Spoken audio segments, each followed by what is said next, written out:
As you can see, I have my slide here. I have a little bit of fiber, some fingernail clippers, and a lighter. This site has already had the cable removed from it. So what I do, dang it, just dropped it. Oh, yeah. What I do is I take the cable, I insert it from the front, right, so it protrudes out to the face like this. And what I'm going to do is basically burn it and then withdraw it back into the site, the front of the site itself, right? So it'll go kind of like this. So I create this bubble and then I pull it back in, so you can see that sub flush. I take my clippers and just rest it on an angle against the site like this. Clip it, right? Drag it back in, make sure it's there, and then just use your flame to take a ball and melt the backside so that it can't fall out.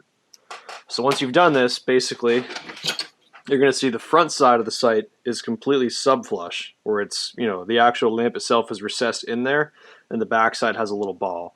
What I don't want to do is just like have a big, circular mass that's over the front of the site itself, which is then going to glare and catch light and make it so that I can't see this little bar of material on top of the site, because this well-defined blade on top of the fibers was going to allow me to make precision shots with my site.